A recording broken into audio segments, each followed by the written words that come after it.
Waza! Waza! Waza! Oh, hey guys, it's me, Kyle, also known as Charmarlin here. So I just played a really hype match in the Our Dart Plays Draft League, and I recorded it, but I wasn't really feeling up to talking during it, because, I was feeling a little low energy, so I was just like, oh, I'll record it, and then I will commentate it later. But it ended up being such a great set, with so many highs and lows and ups and downs, that after playing the set, I wanted to record it. So that's what I'm doing here. So I'm just going to go through the whole thing and kind of, commentate as I see fit. So what we are here in Team Preview is I'm deselecting all my Pokemon, because originally I'd planned to go fast mode, but that's because I thought he was going to bring a Buzzwole, and he didn't bring a Buzzwole at all. So that was me realizing it, and then realizing that I decided that if he didn't go for the Buzzwole, my best strategy against the rest of his team was to go with my Trick Room mode. And so, yeah, when I was explaining about the video, I was selecting my fast mode, and now I'm going through and picking my Trick Room mode that I'd kind of set up, because I feel like it's really good against what he brought. And so it also lets me scout out a few things, right? Like Mimikyu obviously can be pretty threatening to something like Calyrex, given the right situation. And so it gives me a chance to scout out what he's got on that. Gives me a chance to scout out what he's got on his Heatran. And so, yeah, I feel like Trick Room allows me to prolong the game if it goes poorly, and get a lot more information out of him. So that's why I wanted to start with my Trick Room mode. And when he didn't bring Buzzwole, it became kind of a no-brainer for me. So that's what I did. And so I had a few different ways to set up Trick Room, but, this is a draft league, so I know his team, he knows my team. And I figured the best way to go about it would probably be to just lead my two Trick Room setters, and then kind of play who do you target mind games. I knew his Mimikyu would probably hold Trick Room, but I feel like most people actually don't go for the play of reversing at turn 1. And especially with something like Mimikyu, where it has the Disguise, you don't necessarily expect that your Mimikyu is going to die turn 2. So I feel like Mimikyus almost always 100% of the time never actually reverse your Trick Room proactively. So I felt like it was pretty safe to go for Trick Room, and it turns out it was. I did feel like there was a chance of Mimikyu to go for Taunt. A lot of times they'll want to do that. But I'm actually Mental Herb on my Bronzong, which never came up because he was not packing Taunt. So here, the reason I went for Bronzong in this draft league is because he's one of the Pokemon slow enough to be able to viably bulldoze Stakataka before he moves. Now, I did end up having to invest 12 speed EVs into my Stakataka in order to make it work the way I wanted it to. But that was the strategy here. So that's what I went ahead and went with for this target. Originally, I did have Gyro Ball, but I ended up dropping that for Protect. So I don't actually have a way to KO this Mimikyu. So here in doing this, I'm totally going for the flinch, and also the just the hope that his Mimikyu is not reversing the Trick Room here. Although I didn't feel like it's the worst thing in the world if it was, but I definitely don't want it to. So, yeah. The Bulldoze was going to break its Disguise, and I felt like it'd get a good amount of damage down. After the Bulk Up, I definitely felt like it'd be a little bit less damage. And he did get the Intimidate down, so I'm only at +1, but that's pretty good damage there. Getting it down just under half health. And then I get my boost back up to +2. But Mimikyu uses another Bulk Up, so now he's neutral to the, he's once again neutral to my boosts. And my boosts are only to attack. So, yeah, I'm not going to be able to KO him.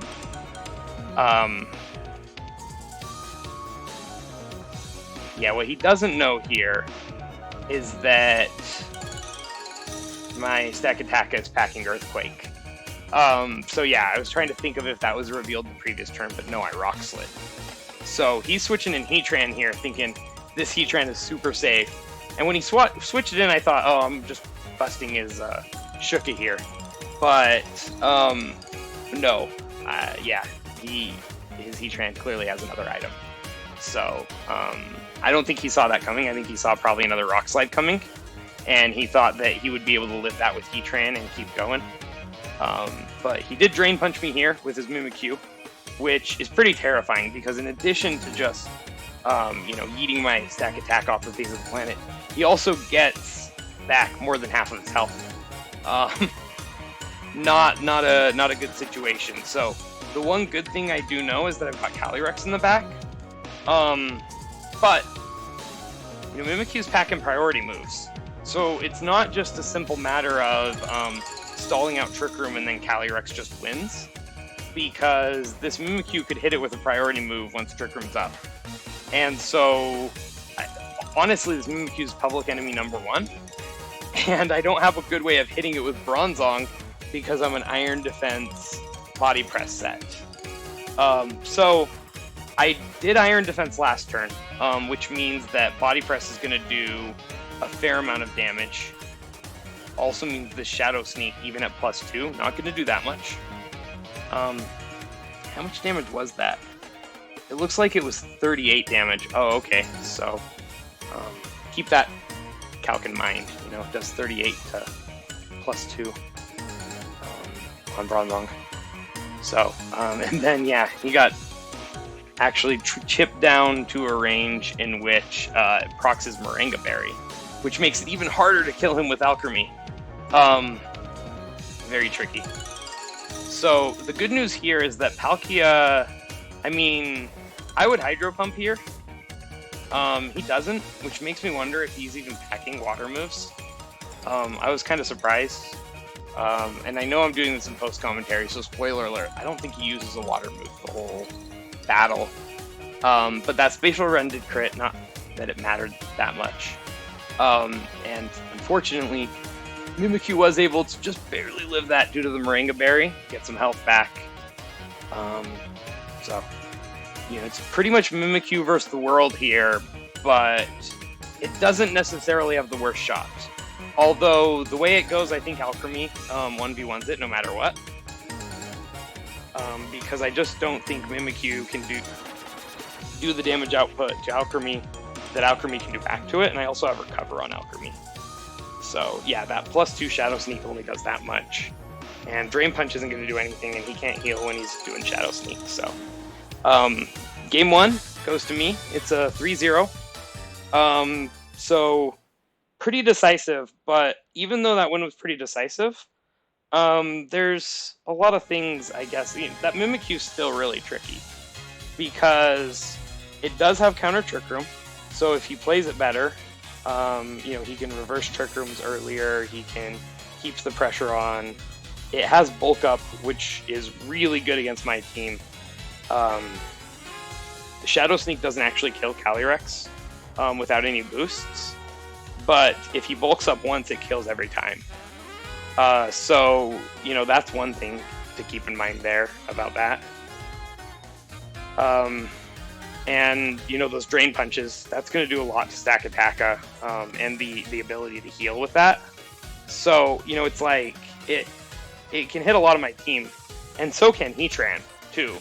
Because Heatran, it has fire moves that hit Bronzong. I had to reveal Levitate in order to Earthquake with my stack Attacka. So he knows that that's not heat-proof now. He can Earth Power, potentially. So, he also has Flash Cannon to hit my fairies. I don't know if Heatran gets a Dark move, but if Heatran gets a Dark move, as a 4th move, and he doesn't go with Protect, that could be something really scary, because then, that one Pokemon could hit my whole team. But, yeah, Mimikyu also very scary. So, what I did here is, I'm sure you saw me selecting pretty quickly. I decided to just go with my fast mode, because Mimikyu's not Scarf, and it didn't really feel like he had any, random Scarfers that could hit Calyrex. And it feels like, a lot of his team just goes down to a Dazzling Gleam Astral Barrage. If Morpeko's a Dark type, turn 1, I can't remember if it's Dark or Electric, the Dazzling Gleam's going to hit it really hard. And if it's not, then the Astral Barrage will hit it really hard. So that's going down. Arcanine's not living the combo of those two moves unless it's Assault Vest or something. Same thing with Heatran, probably Palkia, because Palkia is actually weak to the Dazzling Gleam. Lando, same thing. So I feel like going with my fast move here is a good idea, and I actually went with like full support the fast move here. So if anything goes wrong and somehow they get my Calyrex, I'm going to be in a lot of hurt because I didn't bring a lot of things that can really do a lot of damage aside from it. I'm kind of relying on taking a couple of quick KOs up front and then trying to snowball from there and switch in Tangrowth for redirection, or Alchemy for boosts. So that's kind of what I'm going for here. All of my eggs in the Calyrex basket. So, and then you can see Dazzling Gleam. And so one thing I did think about doing here, but I couldn't because I noticed that Morpeko was weak to the Dazzling Gleam. And so I realized, well, either way, I can probably do a dark move, but Aura Wheel is probably dark right now. But I really wanted to Nature's Madness the Heatran because I was a little bit dubious about whether or not this would kill it. And then Dazzling Gleam did that much damage, and I realized this thing is Assault Vested. And so what you're going to see now, this post-commentary, spoiler alert, is Astral Barrage doing, well, not a spoiler anymore, a small amount of damage. So yeah, that's kind of what happened there. I did get my Grimnay off, but Heatran hasn't moved yet. So, and, well, there's the other spoiler alert I kind of gave away earlier. Heatran does get a dark move. It gets Dark Pulse. So it's an AV Heatran. I know it has 4 moves now, and one of them's Dark Pulse, which means the rest of them are probably Heat Wave, Flash Cannon, and Earth Power, which is really good against Akapaka. So, like, at this point, this game's over. I brought everything to support that Calyrex, and I can't. But I want to keep playing it out and stupidly revealing Tex, although I guess it's something to hopefully make him scared of. Just to see if I could win it. And so I Sleep Powder here. So funny story, my Tangrowth is an eject button. And that's going to come into play here in a second. But yeah, and then I'm just scarfed with Lele, so I can't do much of anything. So he's smart, he knows he can protect the Landorus here. Not much counterplay to that. No, I did think he was going to Flash Cannon Lele here. But him Heat Waving makes sense. And I knew it wouldn't kill Tangrowth, but I forgot about the eject button part. And so, I didn't get my Sleep Powder off, which is a little bit unfortunate. I don't know that it really could have changed anything that I did. Because, Rage Powder wouldn't have done anything. Heat Wave probably go around that. So, but now it puts me in a really bad spot because I've got Alchemy and Lele out there. And at this point, I'm just kind of like, I don't want to reveal information or text unless they're going to win me the game. So I just want to see what information he'll reveal, see what moves he has, see what sets he has. Pokemon in the back. I think maybe he's shown all of them. I think there's one thing in the back that he hasn't shown yet. So, get a chance to see that Lando's Life Orb. Heatran, we already knew that. So yeah. So, this game's pretty uneventful because, it's just kind of him whittling away my Pokemon. I didn't really forfeit, though. So, you do get to see him take all of the KOs. Spaghetti is my favorite food. I don't know if you guys were aware of that, but maybe that explains my affinity for Tangela and Tangrowth. Actually, since this battle, at this point, it's pretty much, just the swan song at the end of the battle. Tangela was actually one of my favorite Pokemon in Pokemon Go when it first came out. Because Tangelas were really strong in the 1200 CP range. And back then, gyms were... You actually had to, battle gyms. And I actually really liked battling gyms and trying to take over as many gyms in the area as I could. And so if there was a gym that was level 8 or level 9, you needed a lot of experience points to level it up. You need to get like 8,000. But the saving grace for me in that situation was that there were Rhydons at the bottom, and Palkia, by the way, was the Pokemon in the back. But there were Rhydons at the bottom of every gym. And so it has a 4 times weakness to grass, and Tangela is a grass. And so I had an army of like 15 Tangelas in the 1200 to 1300 CP range that I would use to take out like 2500 CP Rhydons and get the full 1000 to add so that I could put myself into gyms. So I used to play gyms in Pokemon Go pretty hard. And I had a lot of gyms back then, and Tangela was a big part of the reason why. And I would say Horsey was probably the next #1 reason why that I had so many gyms. Because if you took down a gym, you could bubble it up with Horsey. So, yeah. Enough Pokemon Go talk to finish out this battle. The battle's over. So, yeah, Jason won that one, and it was pretty much over by the time I let Calyrex go down. And that's actually something that is exactly the reason why when the video first started, I talked about how I was completely switching my team to go with the Trick Room mode once I saw Buzzwole wasn't there. Leading Calyrex Lele and trying to support the Calyrex all the way through in a draft league where they know you have Calyrex, it's a bold move to do game 1, You have to really, really think that you're going to win with it. And, when I was prepping with my friend Cameron beforehand, we pretty much decided that Buzzwole was the only situation where that made sense. So that was where I did that. And because of that, that leads me to the dilemma here, right? I won when I led the Trick Room mode. But Bronzong and Mimikyu are really good against the Trick Room mode. And he has to have figured that out by now. So he's probably bringing, or did I say Bronzong? I meant Heatran and Mimikyu. So he's probably bringing both of them by this point.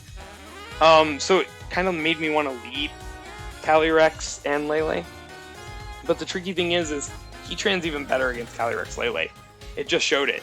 So, I don't really have that luxury anymore. And I could do it with, Trick Room in the back, try to outplay him, try to get Trick Room up, while I'm threatening damage with Calyrex. But the problem is Calyrex doesn't really threaten damage on the Heatran. And the Heatran does threaten the Trick Room.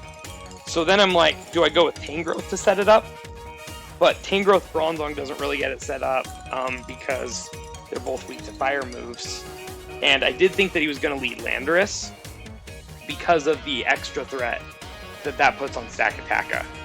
But I'm happy with that because I know he can't reverse Trick Room, no Mimikyu lead. He intimidates Stakataka, which is tricky. And I did think about taking Stakataka out, but I ended up going this route with it, and I actually feel good with what I did. I don't think I got any hacks, even though I kind of went for them. And yeah, so I just set up Trick Room, the normal way, because I knew that Trick Room was going to kind of be an out for me. And I knew that no matter what, Stakataka would still get good damage down. And I knew I couldn't Bulldoze Earthquake, because that just leads me too wide open to getting killed by Landorus. And his Landorus can't Earthquake if he keeps Heatran in, because I know by this point it's Assault Vest. So I know that his Landorus, in order to kill my Stakataka, is already putting down all the Earthquake pressure that I need, period. I mean, that's just the way it is, right? In order to kill my Stak, his Lando has to Earthquake. Heatran can't Protect, and so my thinking here is, I'll just go ahead and Rock Slide. Maybe Lando flinches. If not, he has to commit to the Earthquake. He has to Earthquake whatever comes in, and on top of that, he has to, take a good amount of damage from this Rock Slide. He takes it neutrally because he's a flying type. So, it's not like this is no damage. And he took a little bit of Life Orb damage, and, if I get the flinch, then, that's just guaranteed, right? So, I felt like my odds were pretty good here. And, if not, I get some good damage down on whatever comes in as well. So.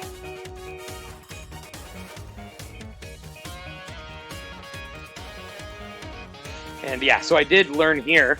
Oh, okay, he has telepathy Palkia, which makes sense. So only one Pokemon getting hit with the Earthquake there, but you know, at that point, I pretty much accepted Stakataka going down. And I felt like it put me in actually an okay situation here, because Alcremie's kind of clutch in this matchup, honestly. And I know here that this is a guaranteed double KO. And I also know that his Heatran is weak to Body Press, so he's not necessarily wanting to take Body Presses. There's also the chance I could Bulldoze. Although Bulldoze, you know, I specifically made it not do crap to my Stakataka. I know that Heatran has lower defense stat, but I don't think it's that much lower to the point where it does a whole ton. Although, I'm kind of wondering now. I should go look at those calcs. You know, I didn't really look at any calcs before this matchup. Even the one calc I cited earlier is kind of a calc I looked up after the match. So, you know, I just decided to go for the sure double kill here because that's a safe thing to do. So, both of his Pokemon go down, which is what I expected to happen. And, you know, it puts me in a good situation now because we're 3-on-2. And my last Pokemon's fast in the back. So this is kind of what I was hoping for. You know, go with the Trick Room mode, take up most of the game in Trick Room. You know me, I'm a hard Trick Room player. So just because I took a restricted with 151 speed, you think I'm not going to spend most of the game in Trick Room? No, that restricted with 151 speed is going to have to wait his turn. You know? Sometimes I'll lead it if I think it gives me a good matchup, but, you know, otherwise I'm good. So Heatran can't protect here. But I still can't really hit Mimikyu. And I don't have terrain, so I can't stop a Shadow Sneak. So it's like, this is still a tough position because I know that Body Press doesn't really do enough. And I know that Bulldoze doesn't really do enough. And Bulldoze hits my own Pokemon. And on top of that, I die to a Shadow Sneak, which I guess makes sense since it did 38 when I was at +2 earlier. But I'm going to be honest, it kind of surprised me there, and I don't know why. So, yeah, at this point, I'm kind of feeling like a goner, especially because instead of Dazzling Gleaming and breaking the substitute on Mimikyu, like a dumbass, I decided to go for a Combine. I don't think the Combine's going to help me at this point. Let's see if it can, you know? And so we're in Trick Room here. And so I'm looking at the board state here, and I'm thinking my last hope here is that he doesn't kill Calyrex. He can double Calyrex and just kill it. And I think that that's probably what I would do here. But it's Trick Room, and there's a chance I could protect the Calyrex. My Alcremie can't really do anything to his Heatran, though, so I still think it's the right play. But basically, my one chance is Dazzling Gleam and Astral Barrage, and if I live this attack, then I get a chance to take out his Mimikyu for free, and if he doesn't attack my Calyrex, and he attacks my Babiri Berry, then I have a chance to win here now. And so, I actually learned last game, his Heatran is slower than my Alcremie, too, which is pretty cool here. So, Dazzling Gleam breaks the substitute, and I, like... It's hard to muster the excitement I had originally when this turn happened. But by this point, I know this Astral Barrage is going to kill that Mimikyu. And this is the last turn of Trick Room. So I'm the fastest from here on out. And I'm only +1, and that Heatran's AV. But Trick Room is now up, and so my Alcremie's faster than Heatran. Which means I can get to +3 with a Decorate, because Decorate goes through Protect, which is like the most busted mechanic in the world, and I don't know why everyone's not using Alcremie because of that fact. But you know, it's just free Decorate, right? Free Decorate. And the best part is here, he has to target down Calyrex, so he can't Flash Cannon into Alcremie again, which he would need to kill it because of the Calm Mind. And so he Heat Waves, which is a smart move. And because of the Calm Mind, my Alcremie lives. And so I'm able to take this 2-0. My Astral Barrage here. This is enough to break through AV Heatran. And then I would have gotten the Recover off anyways, in order to, you know, because the yeah, I would have been able to just whatever chip I needed, I could have definitely gotten. Even though he's AV with Alchemy. So, but this was enough to do it, and it all comes down to the Shadow Sneak out, right? He didn't bring Shadow Claw. He brought Body Press, or sorry, he brought Bulk Up, and he brought Shadow Sneak, and he brought Drain Punch, and those are all great selections against my team. And he also brought Trick Room for counter Trick Room, but because of that, he couldn't Shadow Claw me, and on that last turn, that made all the difference. Now, I still think, knowing my team, and this is, just me thinking of like what the scariest thing for him to do there was. I still think if he would have Shadow Sneak Dark Pulsed into the Calyrex, Alchemy would have been a sitting duck at that point. So I do think that was probably the proper play. But again, there's no accounting for whether or not I protect. And I think that that's probably what he was kind of trying to hedge his bets for. So I don't think it was a bad play at all. I think what it came down to there is, I'm kind of used to playing in Trick Room, and I'm kind of used to how people play in Trick Room, right? And so if you have a fast Pokemon, and also he probably knew that Shadow Sneak Calc. I actually didn't know that when it happened. And so he probably knew that out of Trick Room, I could still kill his Mimikyu by living a Shadow Sneak that way. And so I think that was why he kind of wanted to hedge his bets, get rid of the Alchemy, because, maybe without that Decorate, I probably don't kill him. And so I think that that's part of where he was going there. But it played out really fortunate for me, because I was able to, really pull it back. It looked in a really bad spot. I definitely thought I was a goner there. And I was able to really pull it back. And that's where, I wanted to post-commentate this match, almost immediately. Not because I won, but just because of how that last game went. Like, man, I was literally freaking out on my couch here. So it was just kind of nuts. And yeah, I feel like it was a really good game by Jason. Really well played. And, you guys should also check out. I uploaded today my match from last week as well. That one didn't go quite as well for me. But you should also check it out to watch me suffer. And yeah, I'll be back next week, probably, unless my opponent streams in some way, shape, or form with my next week's matchup. And yeah, this season I'm trying to put more commentary on my videos because, I realized that I might want to share these videos with people that I know, and those people might not know Pokemon. And so they're going to be bored watching it if, they're not really following what's going on. So maybe if they're hearing me talk about it and, being my normal weird self, they'll know what's going on a little bit better, and maybe they'll stick it through all the way to the end. So anyways, thank you all for listening. If you've made it to this point, you have indeed stuck it out all the way to the end. So I congratulate you, and see you next week.